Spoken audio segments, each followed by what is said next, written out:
How we doing, folks? It's Sunday night, and look at this, we're in for a fright. We're back, we're primed, we're in the mood, it's audio who, and all is good.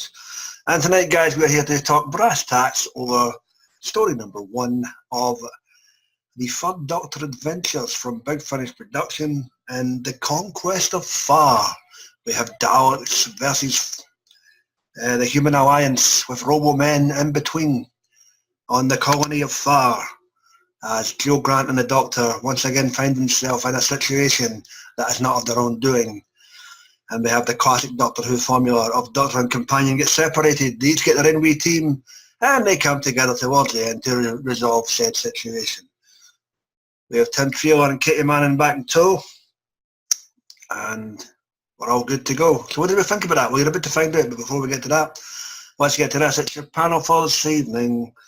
Joining us from Tottenham with his Hulk Hogan vest on, it's Philip Archer. How's it going, brother? How about unmuting, fool? Oh, for God's sake, man. Oh, sorry. Good evening. My name is Hulk Hogan. Or was it Luke Cage? Part 2. Can't take him, man. All the way from Massachusetts. It's Sue and Alex. How are we doing, guys? Good, thanks. Good to see you. And all the way from NYC, it's Mr. Almadina. Well, how goes it, boss? Hey, now, how you doing, everybody? Good to see you, mate. So, the Conquest of Far. Coincidentally, guys, if anybody else jumps in, that's great. If no, we'll see them next week. Interesting story for me, the Conquest of Far. As I say, you've got the standard Doctor Who formula of Doctor and Companion get separated, have their own wee mini-teams, and we have their own wee problems to divulge in the process. So where to begin? All right, Phil, the Conquest of Far. Tim Treeler and Katie Manning, opening thoughts for you, mate. Opening thoughts. Do you know what? My first thought of this story, it has elements of 3 Dalek stories. It's got the element of Daleks, it's got the elements of Genesis of Daleks, and it's got the element of Destiny of the Daleks. And I'll tell you why. For one, Planet of the Daleks mentions an army of Daleks hidden on the planet. They've done the same thing here with Far. With has it 10,000 Daleks? Well, it was 1 million. 1 million Daleks? Yep, you've got that aspect of it. And from, oh God, Genesis, you've got the idea of those irradiated... Robomen? No, the workers. The workers, the irradiated workers who are slaves to the Daleks, you know, kind of thing. So you had that aspect to it. And then from Destiny, you've got the aspect of, you know, the Daleks trying to destroy it. You know, but what I'm saying is, this story's good. The thing I did like about it is the fact that the Daleks are a bit more bolder here. They've got a machine that they can fire at any army and create them into instant Robo-Men, which is a big, I can't swear, but a very big thing. You can swear you want, it's my fucking cast. Okay then, which is a fucking awesome plan. And then you've got the fact also that that the Daleks have not met this Doctor before, which is a very strange thing. It's like, hang on, he's just left him on Spiridon, or Spiridon. Spiridon. So Spiridon, yeah. Yeah, so this story must take place way before then. For them to so they've already attempted to have an army of Daleks, and they failed them, and now they tried it again on Spiridon. So, but overall, it's a very meaty story as well. There's quite a lot going on. It's heavy going for the most part. You've got Joe running around with the Resistance. You've got the Doctor trying to sort out the that dish thing that they're trying to use, and then you got to deal with the army of Daleks. Good story, but it's a lot to take in. I think that's what they're going for with these reimagined stories with Tim and Katie, but there you go, Phil.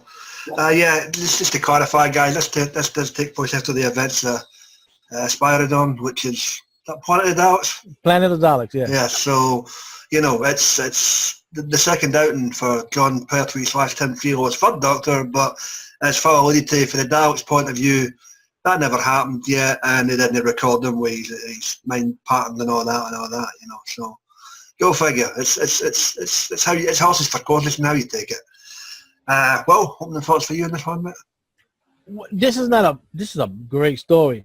Just like Philip was saying that he had certain elements of different Dalek stories, but it also brings up something right there because since Doctor Who is a show of a time traveler, there are certain times that future incarnations of the Doctor have met the Daleks in the past, Yep. including, you could say, the fourth Doctor, who was there at the creation of the Daleks, and then and other Doctors too, because you can just people can just look up which story takes place like that. As you said, this does take place after Planet of the Daleks, and we noticed in doing the interrogation of Joe that the Daleks are showing her incarnations of the Doctor to her, and she said she recognized one or two because of course the three Doctors already happened already. If you episode wise. Well, can I interject? She didn't recognize any of them. That makes no sense there because the Planet of the Daleks takes place after the three Doctors. These Daleks are from the far future. These are not the Daleks from that time. They're Daleks from, say, like the 6, 7, or 8 Doctors. I know about the Daleks. I'm talking about Joe, but remember, she has seen the first and second incarnation. Yes, but she didn't recognize the ones that the Daleks were showing her. But that makes no sense. That means that means she's actually seeing future incarnations of the Doctor. Indeed. Which, that means that, which is unusual considering the first one was there almost at the beginning of the Daleks. That is kind of weird because at one point did the Nick Briggs not say the Daleks this version's not been recorded yet? No, well, they mentioned that this incarnation's not been recorded into their data banks yet. Yes. So either somebody's fucked up continuity-wise, or we've missed something. Yeah, because in reality, the first Doctor photo should show up. At least just if they haven't shown the second Doctor, then the first one himself, because he was there when the Thaws. That's why. Yeah, because they hadn't even developed like time travel or space flight in Skaro yet. No, what I'm saying is, I think these functional Daleks are Daleks from a time when they only met future Doctors and not the past ones. But the data banks always has the first Doctor. Every time we've seen an episode of Doctor Who, and they always show you see on the screen the Doctors, the first one always shows up because he was there to help the Thaws defeat them. That's so that him himself should be there, and that Joe not seeing him. It's a little bit question of writing there. So all right. We touch that later. Either somebody's buggered up there with the writing, or we've missed something. So we'll need to see what that is. Well, but again, if the Doctor, sorry, Graham, if the Doctor's been fighting them for 10,000 years, and we also know, or more, and then we also know that there's several groups that break off, maybe it is a mistake, or maybe they just forgot to include it, or maybe, maybe they didn't want to include it. All right, well, we'll see. It's not in a straight line anyway. So True. All right, well, you were saying? It shows how great character that Joe is in audio. It's more developed in audio than she was in TV. Because the one that was weird is the little cameo by Nick Briggs as the leader of the dude that he ended up getting shot. Like that. Yeah, so that was weird right there. So what's weird, I wish there would maybe in future third Doctor story like that, because we noticed that, let's say from Tom Baker all the way to present, we hardly seen any Robomen anymore, except for maybe on audio. So maybe something else will happen that you hardly that the Doctor would deal with these Robomen situation. Maybe this is the start way of stopping that from happening anymore. So that's a good idea concept that let them deal with that down the line. From Daleks Master Plan, right? Well, you got to go remember, or Daleks Invasion of Earth. Well, that's what they came. That was before Sirtham. But I'm saying in TV episodes that wasn't used that much Robomen. But on Big Finish, they have been used a couple of times. So we got to find out how that stopped being used like that. Did the Doctor defeat that, or somebody got lazy and using no more? This is a good thing that we see that the history of the Doctor is known throughout all the you see Earth and all his alliances, and that he has a reputation already. Of course, he himself doesn't realize knows that not all of that is from him. So so it makes him think like he's gonna be doing a lot of stuff in his future incarnation. So that really stood out right there. What I liked about this is the Daleks. The Daleks are very manipulative and the way that we use humans to get anything they want, how they use the lady to create that weapon, how they use those how they use the remaining military and made them be slaves, and and they become affected with radiation, and of course the lady's husband to betray Joe and the doctor like that. So that this is how we like the Daleks to be like that, and we hardly see that in the TV episode. So I hope whoever, of course, the new showrunner like that, get his head together and make the Daleks more of a threat and more manipulative than that had been done in certain years. So this is why this stands out pretty good. All right, cool, mate. So, how many thoughts for you? All right. I thought that Katie did wonderfully again. I thought that I love that there was the secret of fire that we discovered was that huge weapon and the Robomen, and I liked the sort of, it was sort of mysterious, and yeah, so that's my opening thoughts. Alex? I did not much of the. Okay, I'm sorry, there was a message here about the yeah, I actually did like the third Doctor, even though the original actor is gone. This guy is a very good imitation, if not impression or better. Joe has a lot of lines, which is good. I mean, remember too, you're talking about a format from people that were working on the show from the 60s and then changed it every 4 or 5 years. And it was 25 minutes, and they didn't, they had budget problems. So, and also too, they wanted to give them, according to Barry Letts and Terrence Dix, I know that's at school, but they did help invent, the unit era and all that. And so they admitted that they had Jo Grant, they replaced her, to have more of the damsel in distress because they thought it was the formula. Luckily, Big Finish can do more with it, and they don't have to worry about budgets, and they don't have to worry about time limits exactly, or cliffhangers. So that's part of the benefit, and probably a very good reason to keep doing reviews about the audios, because in many ways they're very good. You get more, I know it's a little off topic, but you get more dimensions to the Sixth Doctor, more dimensions to the Eighth Doctor. You can have different villains that are not made by the constraints of the budget. So even though it was a little wordy, I did enjoy the story. The third Doctor is good. Jo Grant is good. Even the villains are good. So, I mean, that's the benefit that you have with the audiobooks and books, that, you can go off in so many different directions. That's the good part about science fiction. And the invention of Doctor Who is that you can change the character, you can change the Doctor, you can change the companion. So you're not stuck in one universe, one version, and that's it. All right, cool, mate. Thank you. Yeah, and for me, guys, Tim Treelor is really finding his stride when it comes to his taking over the reins as good old number 3 for John Pertwee. The vocal impersonation's getting better with each box set as it comes along. When I first saw this, I'm going, oh, here we go, 2 Dalek stories. It's as if Big Finish don't do enough of these compared, year in, year out. But this is a good opening story for the set. As I say, we might have missed something when it comes to the chronological thing there with a few bits of dialogue, but other than that, this is a good story, and one of the better stories for the Daleks on audio in a while, in my opinion. So top notch and good start for Tim and Katie in box set number 3. Right, guys, conscientious of the time here. Any events or characters that stood out for you, Phil? I think for someone that stood out for me was definitely Jigsaw. Jigsaw, yes. And his journey from being brain mashed to slowly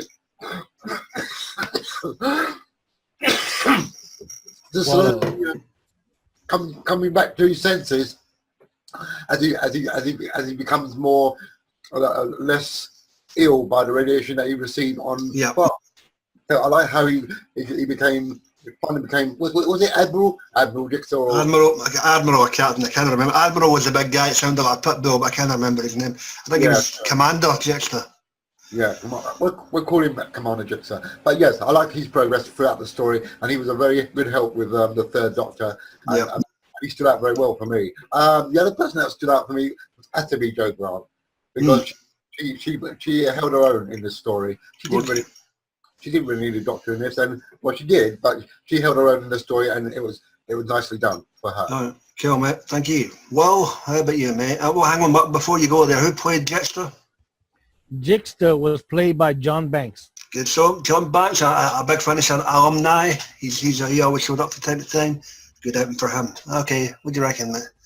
I'm gonna agree with Phil. These two characters really stood out. Jixter because he helped the Doctor prevent the ship from crashing and being bombarded when his own troops were shooting at them, because it was a Dalek ship. Yeah, he was steering it. And then of course he was gonna help. He was gonna sneak back to the ship and go back with the Doctor alone just to face the Daleks. So he stood out real great, and I'm glad that he didn't get killed off. I thought maybe he was gonna get killed off at the end. So I didn't like that. And of course Jo stood out too, because the way she faced off to the Rayless,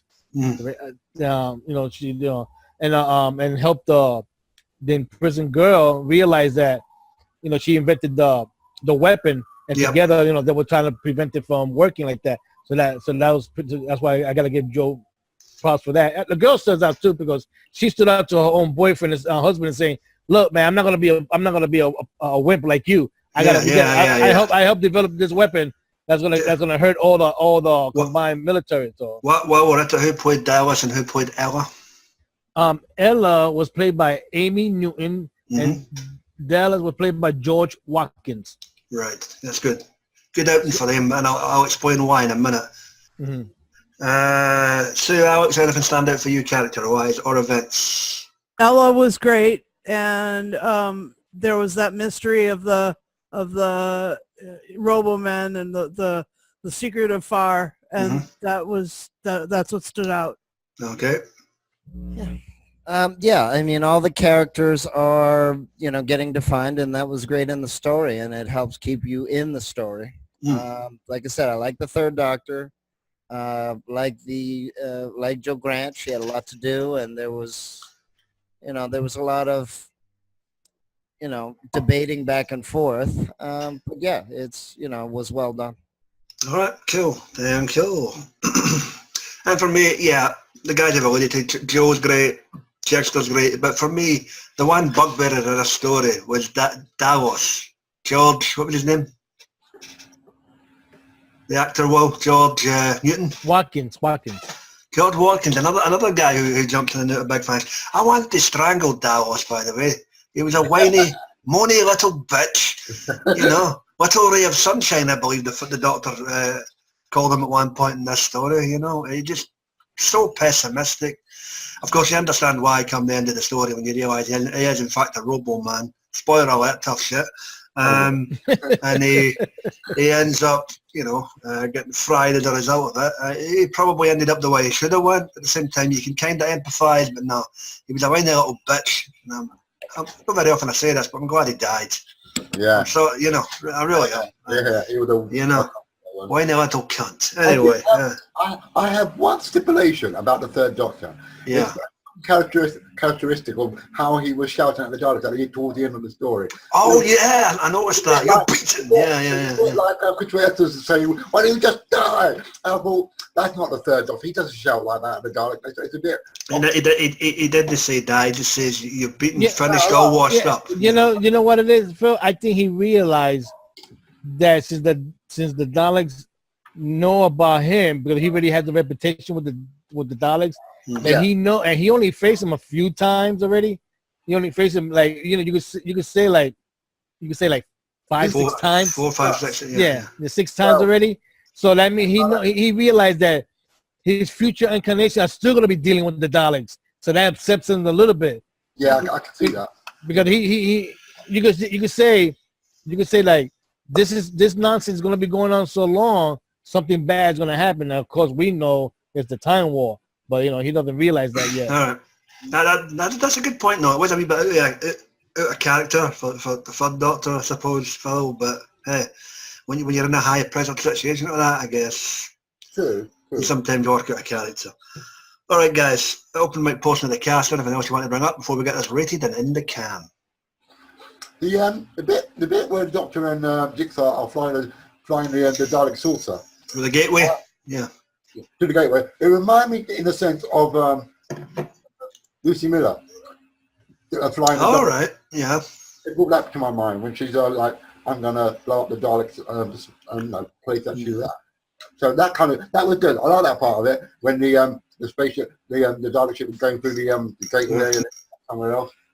That was cool, and the fact that the Doctor's trying to beg the Resistance to stop firing at them, but they're not the Daleks and all that. That was nice and tense. Okay. Cool, mate. Stargate, anyone? Oh my god. You know, I didn't see any pyramids, but if you like. you know what was funny that the doctor helped the people, the planet fall create that thing, and he was like, "Oh, I just help him here and there." And, he always puts his 2 cents in it like that. So that's pretty cool. That stood out because he has done that before in other stories. Excellent. Well, I mean that's the other benefit too of science fiction. Of again, you could go back to Genesis of the Daleks about the Time Lords have their point of view in the story, and then all right, there's his and changes it back and forth, and Davros again too. Okay. Yep. Stories go on. Yep. Anyone else, guys? Nope. All right. Bada bing, bada boom. It's that time again. Okay. Well, we're gonna once again we have to pay respects to the family of Toby Hooper, who just passed away today. Indeed. Yes. Texas Chainsaw Massacre alumni be damned. Rest in peace. And Poltergeist. And Poltergeist. My apologies. Yes. All right, guys. The Third Doctor Adventures, Volume 3, Story Number 1. The Conquest of Far. Coincidentally, if our buddy AJ or anyone else jumps in, I will insert their comments here. If not, see you next week or in 2 weeks. All right, guys. Philip, what do you give this out of 10? As I alluded to earlier, this is quite a chunky story. There's a lot going on in it, but it's very entertaining, and there are very great characters in it. And but so for me, I'm going to give this a good 9 out of 10 because I really enjoyed it. Stupendous, Phil. Well done, mate. Susan and Alex, what do you rate this? I'll give it a 9.5 out of 10. I liked it twice. Okay, cool. Alex? I'm going to give it a 9. Not so much for the story, but for the acting. I thought it was very good. All right, looking fine all round here tonight. And over from NYC, what's the number, boss? Well, what do you reckon? I'm going to give it an 8.5. It's a great story. I look forward to more Third Doctor stories, and I hope they do more follow-ups to this story because we find out about the Robot Man like that. So I look forward to that. Okay. Good stuff, mate. And for me, I'll concur with my buddy there, NYC. This gets an 8.5 as well. Tim Trio is improving each and every time. Kitty Manning is batshit crazy as ever, but then a solid job back as young Joe Grant. Back in the day when this is supposed to take place season-wise, so good stuff. And the great recreation of an old era when the old fella isn't around. So good stuff. Just on that note, guys, before we finish for this evening, can we extend our well wishes and positive energy to the folks from Texas? Our buddy Texas Tim is in the midst of Hurricane Harvey, and he's at this moment in time no doubt sitting down to some chicken noodle soup with his dear mother in Houston, and we wish everybody in Texas all the best with regard to that situation. As always, guys, check out our various buddies on the wonderful wackety world of the YouTube. You can Dr. Freedom, New Zealand News Broadcast, and it's Omega Files. You've got the guys and dolls there at Geeks Assembled. You've got Sue there with TARDIS Blue Radio. You've got Doctor Who usually, Harry. I don't know what's happening with that. I've not seen anything in a while. You get, Johnny Boyd, Sammy Carter, Mike Shannon, whenever he's on that line, you know the draw by now. Like, share, comment, subscribe, thumbs up, thumbs down. I don't give a shit. And with that, guys, in terms of what we're doing next week, we're going to leave it as a surprise because I'm not here. So we're going to have to get our head together and come up with something. Okay. And what we do come September the 11th. 10. September 10 will be revealed via the usual social media outlets within the next day or so. So we'll let you know then. Enjoy your week off, folks. Labor Day weekend and all that for you folks over in the States. And we will see you in 2 weeks. And with that, guys, we are out of here. Take care of yourself and each other, and be safe. Be seeing you.